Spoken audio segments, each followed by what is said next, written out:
Hey, solopreneurs, Gabe here. Today we have Cheryl Zalieckas of CElizabeth Consulting on. She's going to teach us how to be better communicators, and she's going to use animals to help us understand how to do that better. I hope you enjoy this show. Please give it a listen. Cheryl, thank you for being on the podcast. Hi, Gabe. Thank you so much for having me. I'm super excited to be here today. Good, good. Well, I'm excited to have you on the podcast because you're going to talk about how to be a better communicator and a better leader. But you're going to use some animals and things like that, and I'm interested to hear that. And I know my listeners are going to love that side of the animals and communication and all that. But before we get into that, as always, I always like to hear your story. So, how is it that you and I are on a podcast today? What is it that you're doing in the world? Sure. It's been a lot of different things that kind of popped up along the way that got me to sitting in on this screen in front of you today. Um, Mhm. I have been in healthcare for 21 years as an occupational therapist, worked in really fast paced, high stress environments. Um, and long before they became the buzzwords that they are today, my colleagues had referred to me as the efficiency and effectiveness queen. I was that person that I could not go without looking at something and trying to figure out how to make it better. Where were the gaps? So where could I trim the fat? Where were the breakdowns? And it was just something that it was always kind of brewing for me. It work in my work life, in my personal life, so on and so forth.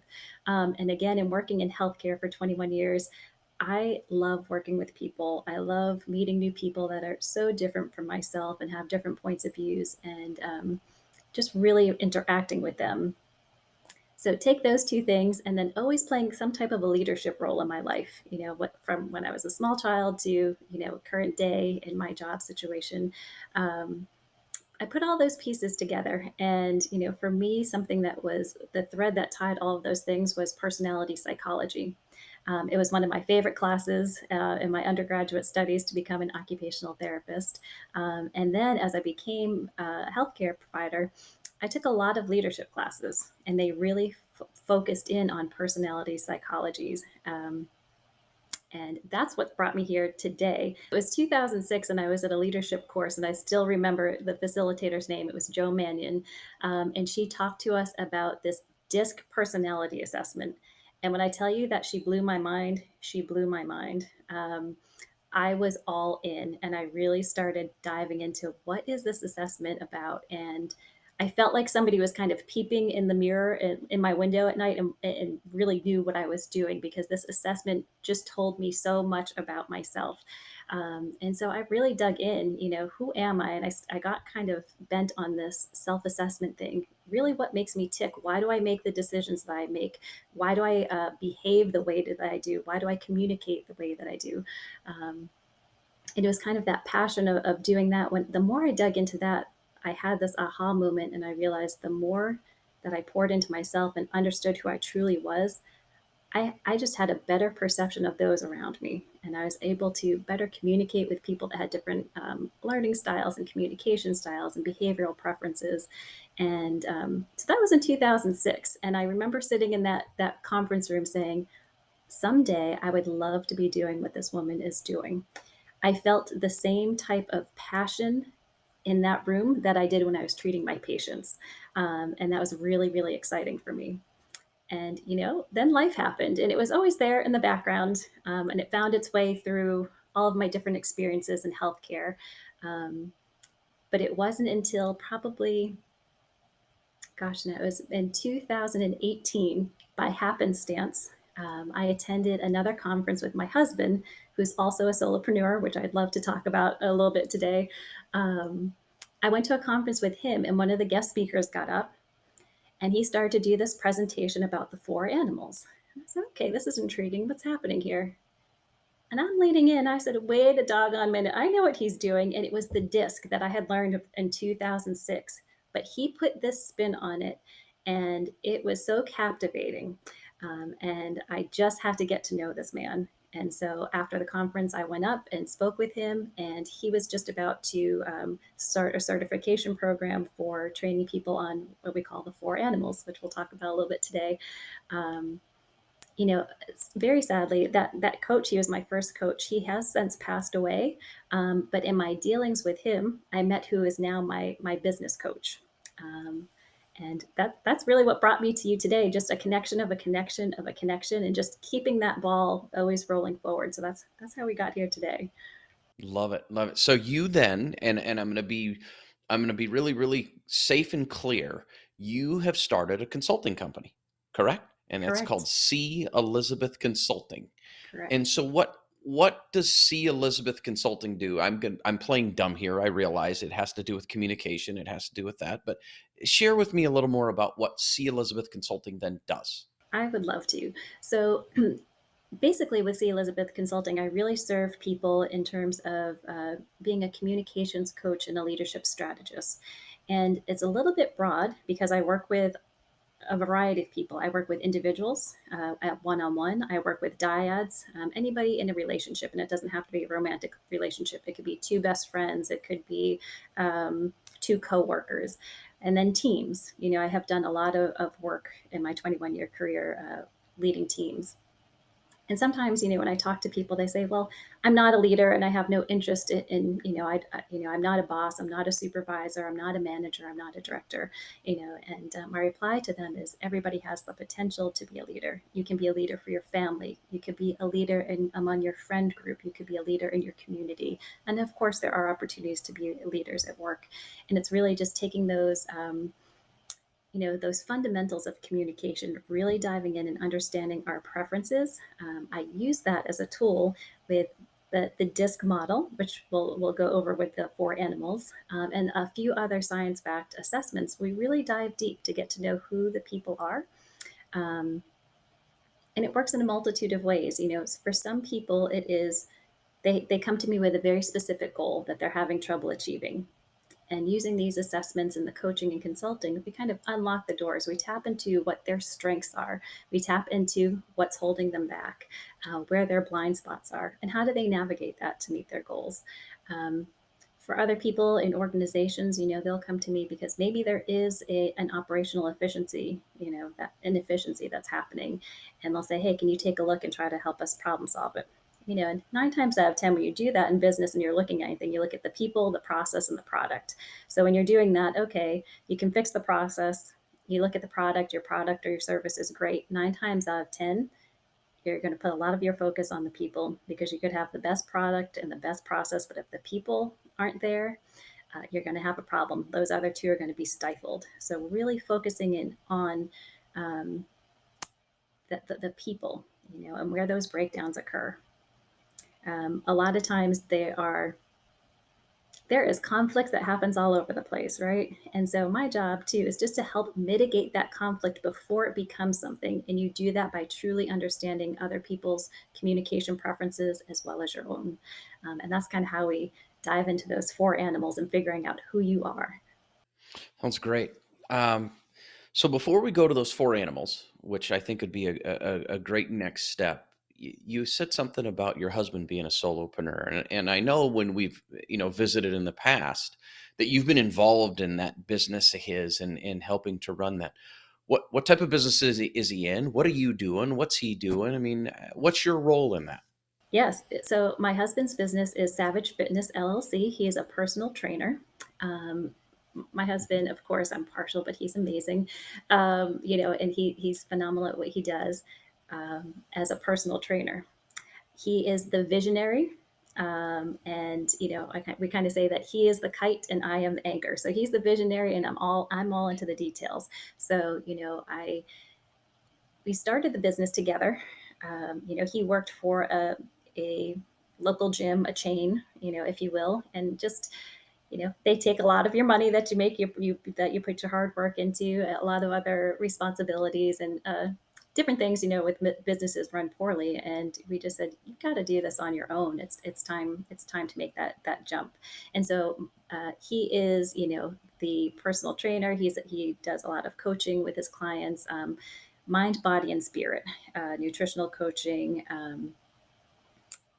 and a lot of it is mentality. Of course, he's fantastic at the physical stuff too. But my role in that is kind of the back office operations. He's not into the details. So I was the one to learn how to, you know, how do you establish a business with the state? How do you get your trade name? How do you, getting a lawyer to help draft contracts, invoice, finding platforms to invoice people, all of those different things. So I'm kind of the back office. I customer relations in terms of emails that come in, responding to clients, and so on and so forth. Once the client is in, it's in my husband Jeff's hands. But I'm kind of doing all that back end stuff. Okay. So if you were the one that was instrumental in helping start his business, there probably was a few things you learned along the way. And what things did you learn along the way that made it much easier to start your business and get those things going? Maybe you could share some of that. I would love to. Yeah. It was a Mhm. bumpy road for sure. It's not all glitz and glamour. It's a lot of hard work. Um, as we get into the four animals, you're going to quickly find I have a high preference to be a turtle, and so I was into all of those details and the research.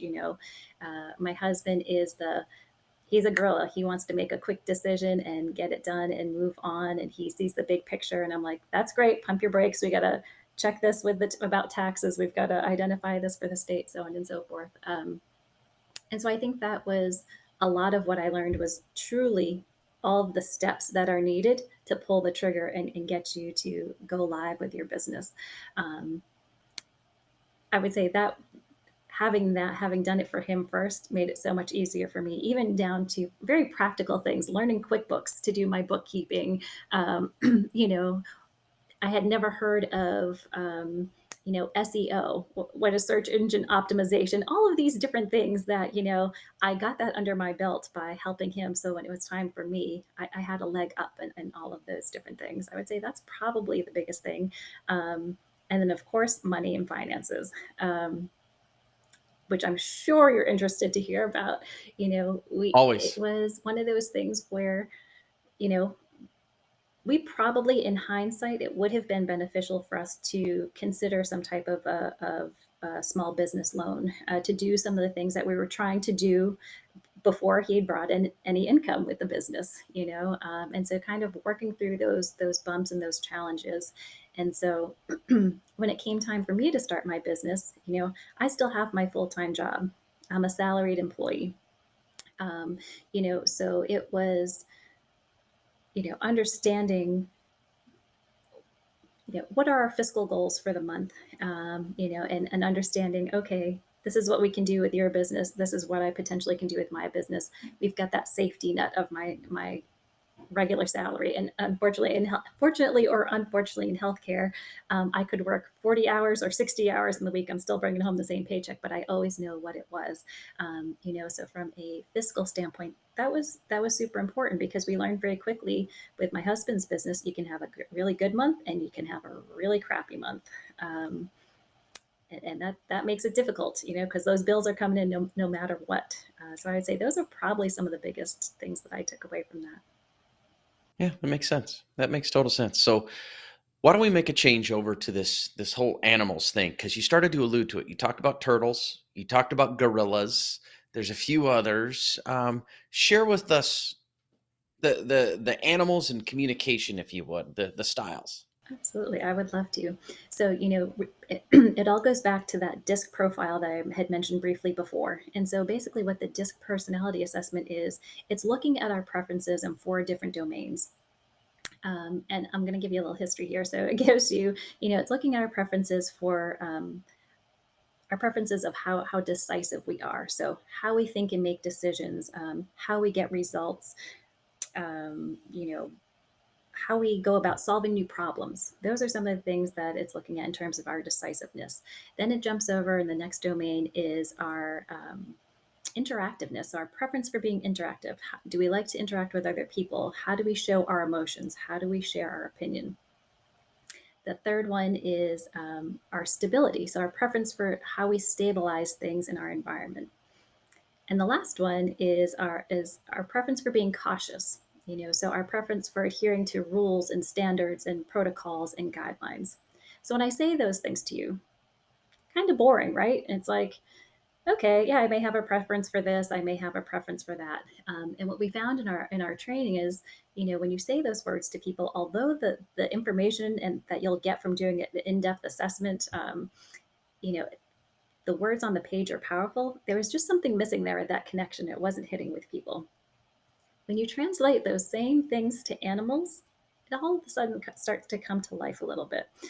So, what we've done is we've taken each one of those four categories. So, our decisiveness, our interactiveness, our stability, and our cautiousness, and our conscientiousness, if you want to say it that way, and we've translated them to animals. So, we've got our gorillas, we've got our flamingos, we've got our chameleons, and we've got our turtles.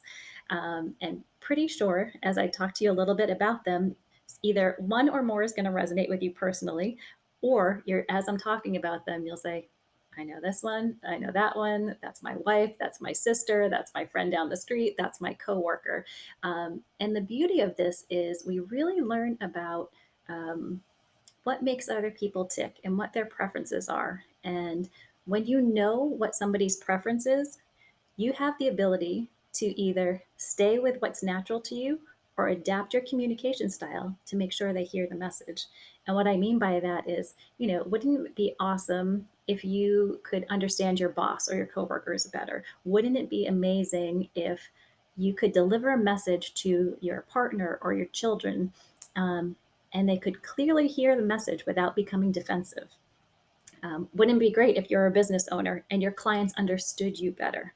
And so when you talk about the four animals and you make it relatable, those things stick. And after we're done talking today, I'm sure I'm going to equip you with, even just our short time together, small things where you can say, aha, I think I know that person's a turtle. Let me do X, Y, and Z, because I know that this is probably something that they'll hear me better and they'll hear me a little bit more clearly. Um, so, in general, those are the four animals. I'd love to tell you about each one.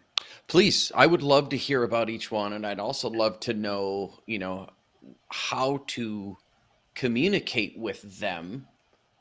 If Yeah. you're one style versus another style. Like you said, you're a turtle. Your husband, I think you said his name was Jeff. Your husband Jeff is a gorilla. Yes, correct. Yep. So how does a gorilla properly communicate with a Jeff's a gorilla. turtle, and how does a turtle properly communicate with Yeah. a gorilla? Because I have a feeling I'm probably going to fit into the Yeah. gorilla mode as well, but I'm waiting to hear. So You are actually, I've already assessed you. okay, You fit into a couple of different categories. okay, Yeah, you do. You fit into a couple of different categories. You've got a lot of chameleon-like tendencies, but then you've got some flamingo in there, some turtle, and the wonderful, and some gorilla. The great thing about that is, a good segue into this is we have all four animals in all of us. It's just our preference for one or two is going to be slightly higher, and that's usually the one that we show. So when we are in our natural state, that animal that we have the preference for, that's the one that's going to come out. We all have the ability to adapt. We do it all day, every day, sometimes without thinking about it. So there are instances where we can, say I'm not really a flamingo. There are instances, such as being on a live podcast, where I have to bring out my flamingo, right? And it may not be as natural to me, but I have the ability to do it. It's in there. It's just not my preference.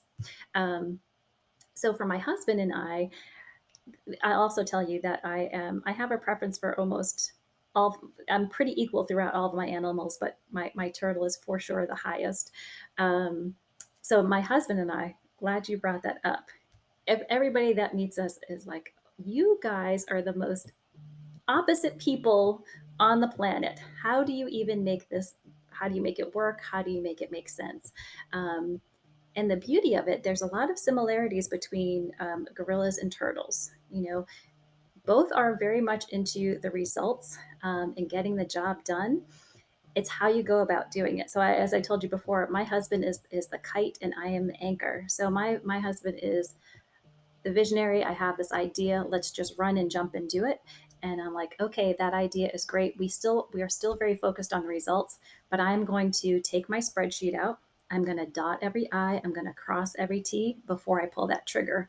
My husband's just going to say, I have the idea. I know it's right. I got a gut instinct, and he's going to pull that trigger and go. Um, But I will tell you, it took, my husband's taken the assessment multiple times. I've taken the assessment multiple times in terms of when we talk about the disc. Um, and that's because we change, we evolve over time, so even our natural preferences are going to be somewhat shaped by the environment and the things that we're experiencing in life. So for my husband and I, it was a conscious effort to really understand each other so that we didn't tick each other off, because I'll give you an example. You come home at the end of the day and from work, and my husband will say, "How was your day?" I'm going to give him every detail from, the commute. When I came in, there was a lot of traffic, and then there was a car on the side of the road, and at 8:30 my phone went off and I was in a meeting and blah blah blah blah blah. He has already tuned me out. Done. He just wanted to know, was the day good or wasn't it good, right? And then the reverse, I'll ask my husband something and I'll say, "Hey, how did X, Y, and Z go today?" "It went good." I'm dying inside, right? He says that. I'm like, what does that even mean?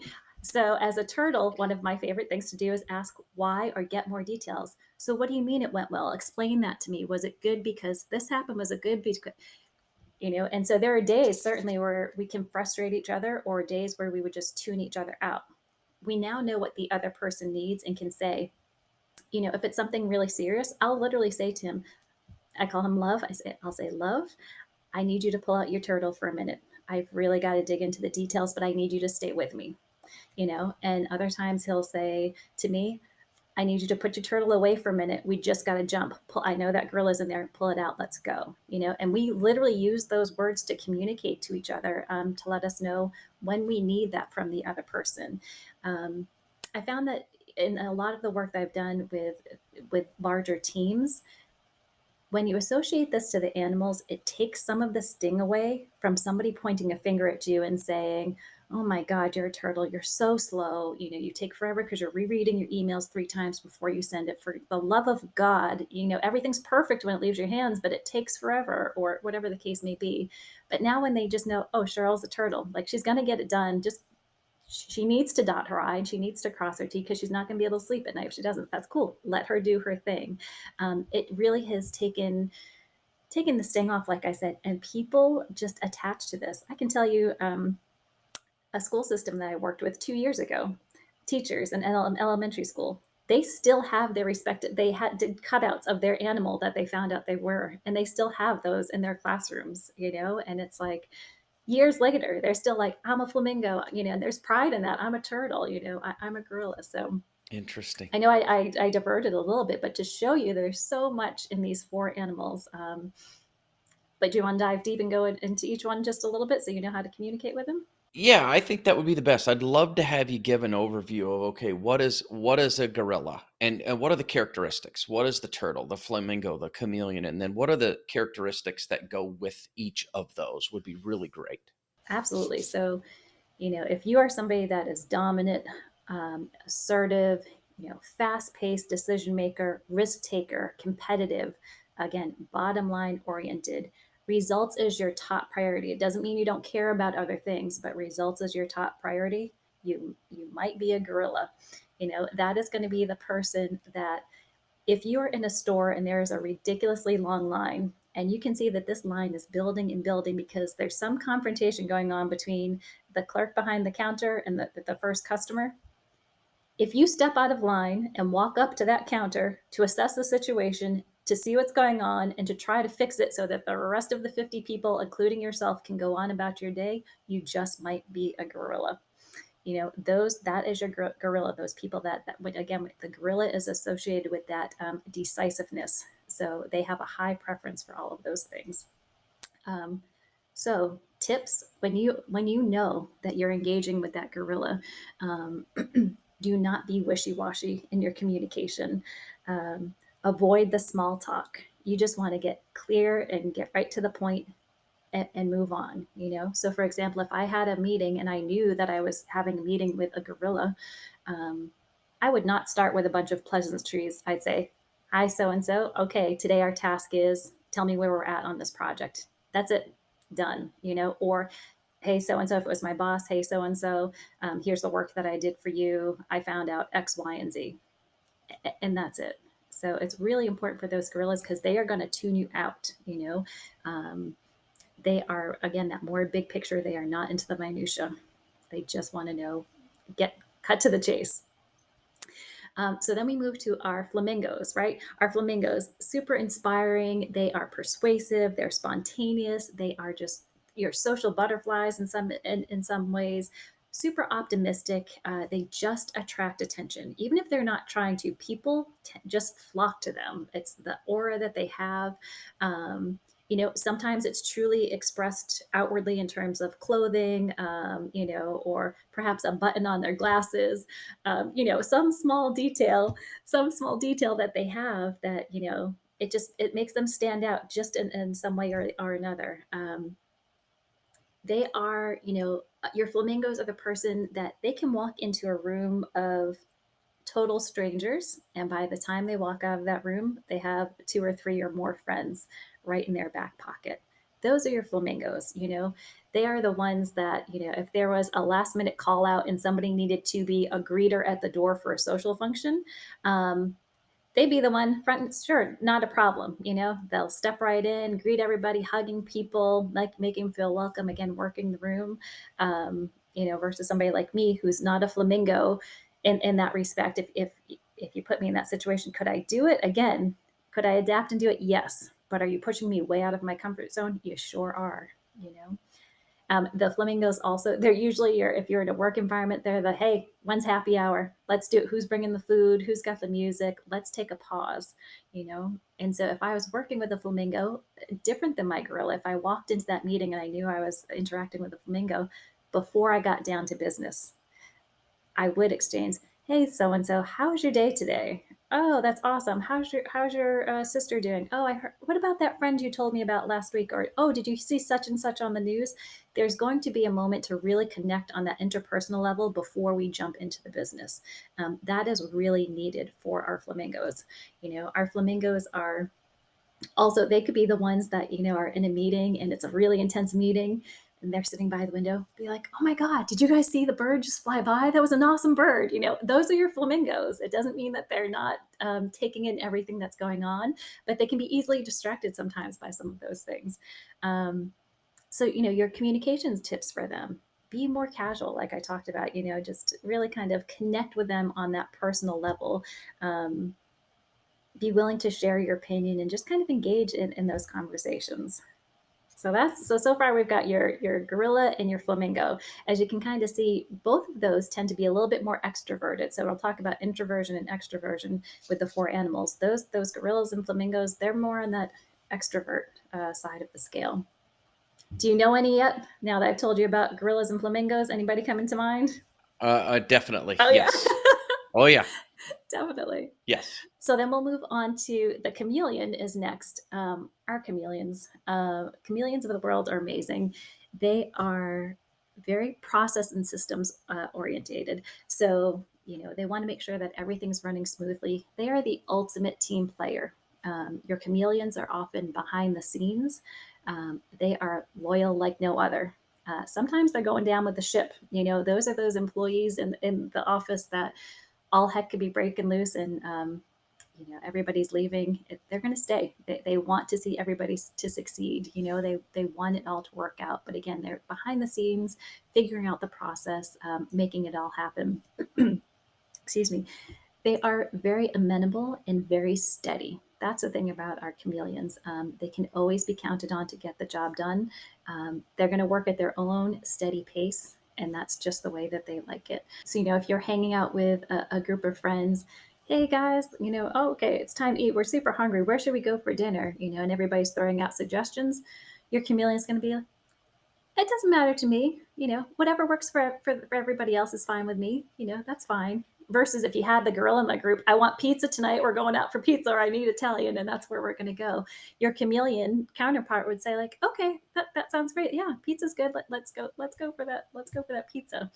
Um, again, that dependability, that amenability, that steadiness. And so for your chameleons, again. It's really important to not be pushy.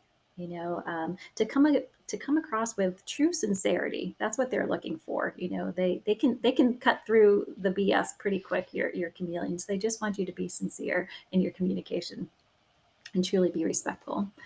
Um, and then we get to the turtles. I am a proud, proud, proud turtle. I have ticked off many a people by my asking why 152 times when they've neglected to give me all the details that my brain needs to process something. Um, Turtles are truly detail oriented. They are accurate. They have an affinity for excellence. They kind of set that bar pretty high for themselves sometimes. They are cautious and they are rule followers.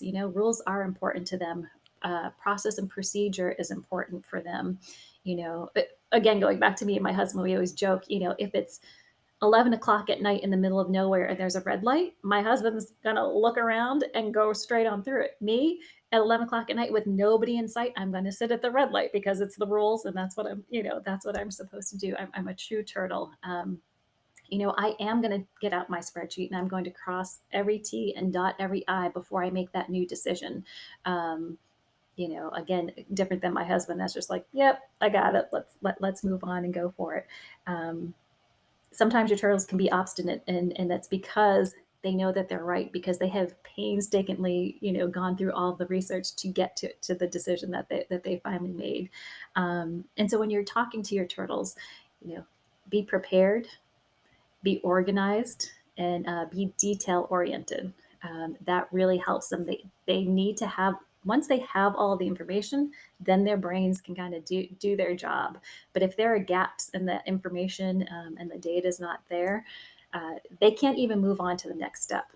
For me, I can give you a personal example. If I am attending a conference and I'm fully engaged and the speaker is wonderful and I'm getting so much out of it, and I look at their PowerPoint and there's a typo or a spelling error, or a grammatical error, I am laser focused on that and I lose sight of what's going on. And I literally just miss the message because I can't believe that somebody would be in front of 150 people and have a typo.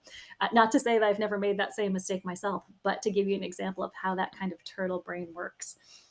So those are your four animals. You know, I would love to hear from you. You said you kind of figured out maybe one or two people in your life that Oh may yeah. relate to one of those. Oh, and my wife is a total turtle. My wife Okay. Melissa is a total turtle. She is a total rule follower.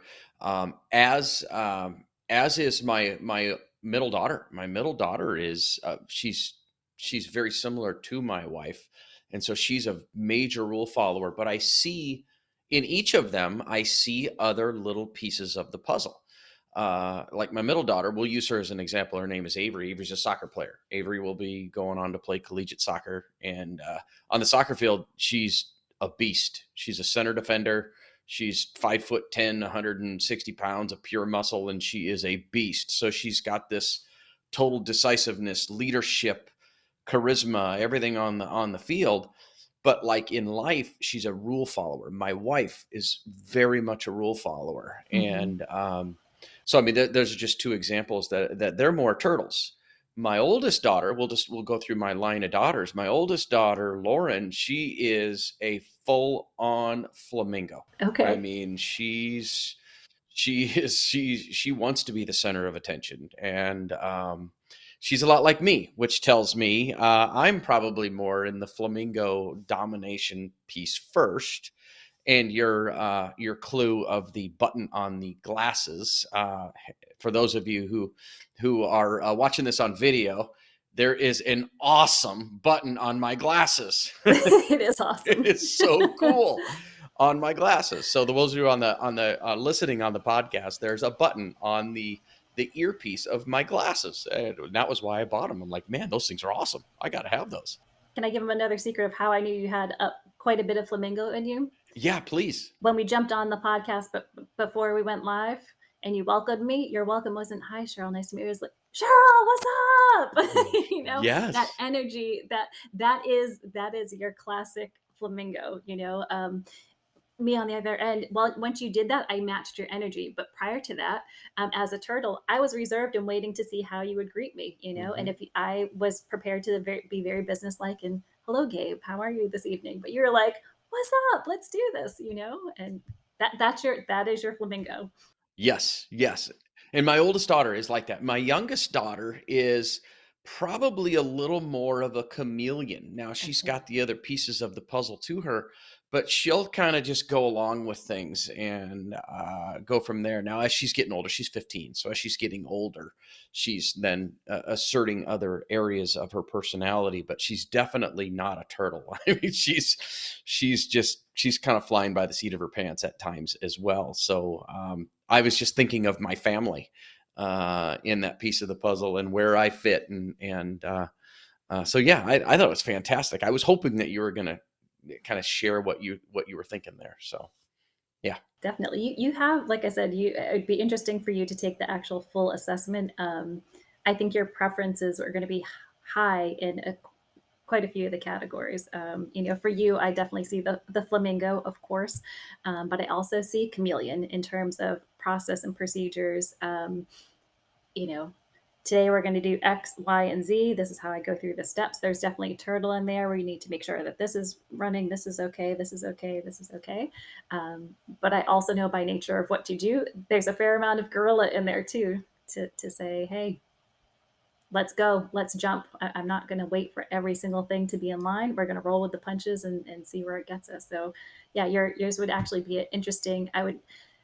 It'll be interesting to see the actual assessment will show us your natural pattern and your adaptive patterns. And there's a whole nother section of coaching that goes into adaptive patterns, and are we doing it by choice or are we doing it by force, and what does that mean for us, and so on and so forth. So yeah, it'd be super interesting to see where you kind of plot out there. Oh, I totally agree, and I think that's a perfect point. I believe you have some type of an assessment available. There's something as part of this podcast that you were going to offer up. Maybe we should just go there now because I mean, if I'm listening to this, I'm going, oh, she's. I got to take this test. I got to take. I want to know where I'm at. So, is there something there that you have available for people to download or to do as well? Absolutely. So there are three assessments that I offer, but the one that I would be offering to anyone that's listening today is a combination of our DISC and our values. So the DISC, again, is where we're going to find out which one of those four animals you are. And I always pair that with the values assessment because the values assessment is going to tell us, really dive deep into what motivates us and what drives us, and equally as important, what is demotivating to us. And so when you pair that, your motivators and your demotivators, with who you truly are, your communication preferences and your behavioral preferences, um, it just opens a whole host of doors for you. So if you go to my website, which is CElizabethconsulting.com, there are multiple ways where it says get in touch with me. Go ahead and click on that link and just put, you could put Gabe Nelson in the comments so that we know that you are listening to the podcast today. And I would be willing to give a complimentary assessment and debrief for those customers. That'd be awesome. I'm sure there'll be a few people that are going to log on and do that because I think that is just that's in follow up to this podcast for someone to hear it and then go, all right, where do I fit? To me, I think that would just be neat. I know I'm going to do it. I think it'd be great. So Definitely. It's exciting. it is. So, is there anything else you would like to share before we move on to the questions that I always have to ask every one of my guests? Oh gosh, again, what we're talking about with those four animals, it's just a small segment of what you would get in terms of the consulting experience with me, because I do offer those three different assessments. When we're talking about, again, that would be a one-on-one assessment, or for couples, again, couples not having to be a romantic relationship, couples, any dyad of people, but also for people out there listening, that you have a team, that you're like, gosh, I have all these amazing people who are really strong individually, but we're just not gelling as a team, and I can't figure it out. Or we've got these inefficiencies, or productivity is down, and I just can't figure it out. Using the work of these four animals, we can work together to try to solve some of those problems, on a team scale, and not just a single individual or just a dyad. So, yeah, definitely. Again, there's a lot of information available on my website to all of those different things that are offered, and they all work together in such harmony. It's the packages that are there are were very specifically put together for a reason to really give people the best results possible, with working with me. So that's always the goal. Most definitely. Yeah, most definitely. Well, this is a podcast about money. And I've got three questions I'd love to ask every one of my guests regarding money. And so the first question is what is the smartest thing you've ever done regarding money? And tell me that story.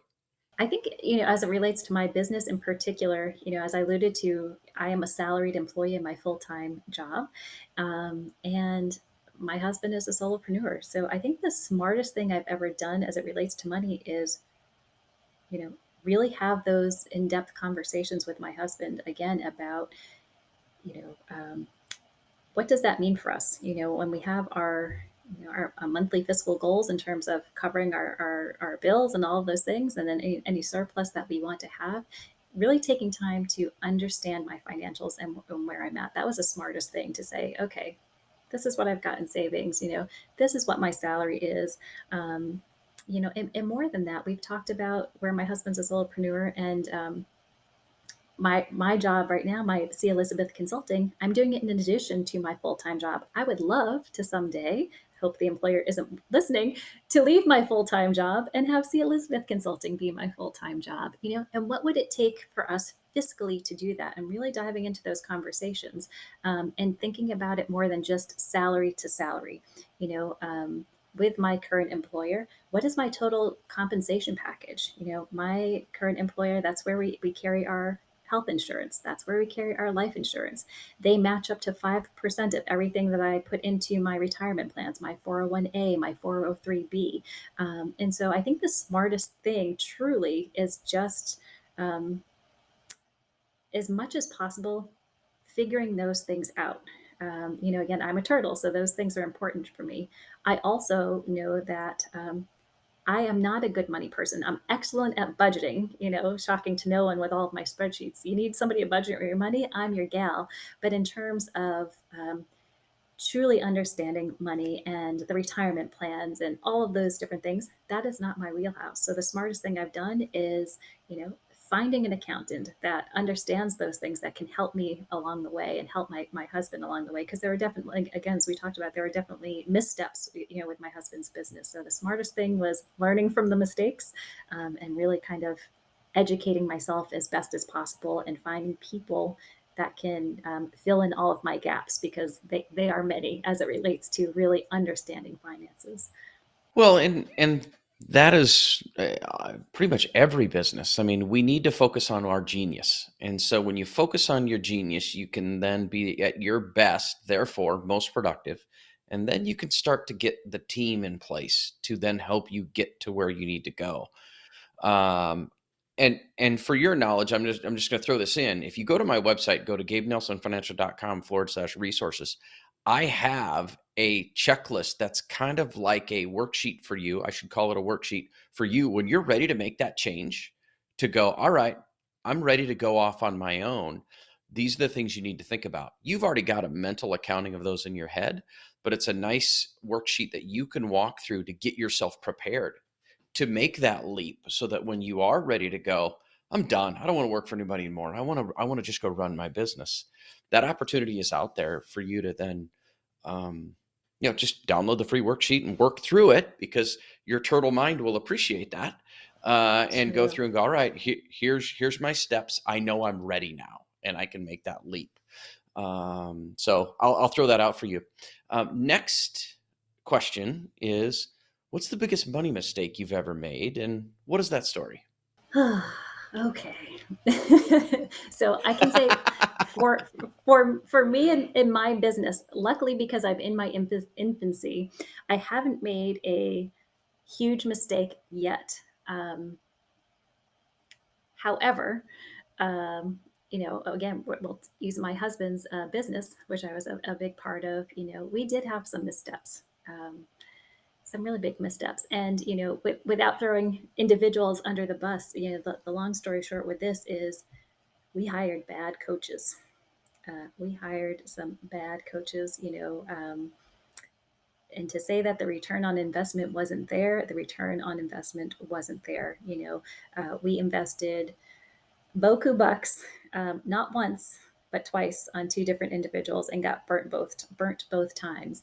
And what we learned from that was, we were being swayed by the emotional appeal. It was a new business and we just needed that one next thing. We needed that one somebody to unlock that one door for us that was going to catapult the business into success, and I could leave my job and all of these things. And so, you know, being swayed by that emotion, and pulling the trigger, much to my dismay as a turtle. My husband's the gorilla. No, this is great. Like, I know I've been reading on them and so on and so forth. And we pulled the trigger, and we did it. And not only was there not a good return on investment, there was no return on investment. And it had significant implications for us. It impacted our credit score because it ended up taking out a loan on the back end. Right, I mentioned to you before, hindsight 2020, we would have been better off taking out a small business loan before we got started, for some of the troubles that we didn't foresee. um, impacted credit, impacted our overall finances. And then as a couple, thankfully, my husband and I are crazy strong as a couple, and the communications there. So our interpersonal relationship didn't suffer, but it put a heavy weight, a big black cloud over us all the time because of the emotional turmoil and stress that it put us under. We were strong enough to work through that, but I could tell you, if our relationship wasn't that strong, and I wasn't a communications coach, and we didn't really like focus on those things, I could see how that could just rip a family apart, truly. Um, so that was it was really tough. And for two people, my husband and I, who are not naive, but it but we do try to see the best in other people and take them at face value. The lesson learned was, for me, which I know, do your research. Really thoroughly do your research, and that you can't trust everybody. Everybody's out here trying to make a living. There's been a huge shift of people moving to be solopreneurs and entrepreneurs, and doing their own thing. And just making sure that they're credible, making sure that if you're going to invest, try to do it as wisely as possible. Because I will tell you that was it. It was over a year that it caused some really tough times for us financially. So let me just make sure I understand. You guys hired a coach to coach you. It wasn't a coach that he hired for his business. You hired a coach. We'll call him a Correct. business coach, a consultant, or whatever, to consult with you. And it didn't work. And so, therefore, that return on the investment. And see, that is the biggest scare for solopreneurs of hiring a coach. And so, for you to share that story, and then what you would have done differently moving forward, do your research, make sure, do your, check your do your due diligence on those. Because I remember when I hired a coach for the first time, I paid a lot of money for that coach, and I was really hoping I was going to see my money back. Now I have seen my money back many, many fold, and it's been worth it every single year. But I will say this, that was the biggest fear for me. I'm like, all right, I'm going to go drop this much money, and I really hope I get something out of it. So I can feel that pain through the Yeah, microphone that you guys went through, because I remember that was a scare for me too. So definitely. yeah. And one of the things is, I will still sit here today and say every coach needs a coach. So I think that it is invaluable to have a coach. It's just finding the right one. And unfortunately, even with due diligence, sometimes you're gonna get duped. Do you know what I'm saying? Oh yeah. It's the reality of the situation. But it becomes that risk versus benefit of truly investing in yourself, and what does that mean? And what are the financial implications? Which goes again back to the conversations my husband and I had about, I'm a salaried employee. We know we're guaranteed at least X amount of funds every month to cover our bills and do whatever. And so, we can take a little bit bigger of a risk here, or, maybe we can't. It depends. I think those conversations are just crucial to have for anybody that is a solopreneur that has a family or a significant other or partner that is intertwined with finances, because it's a wave that you got to ride, and sometimes that return on investment comes quicker, and sometimes it takes a minute. Yeah. And the point that you just added in there, make sure everybody that if you're not a solopreneur right now and you're wanting to make that change, Cheryl just said something that was really, really important, and I'll basically repeat it back: is make sure you have good communication between you and your partner, you and your spouse, or whoever that might be, because this solopreneur journey is awesome and brutal all at the same time. I Hmm. mean, it is fantastic. I've been pretty much self-employed my whole entire life, It's amazing. and so I understand it and I love it.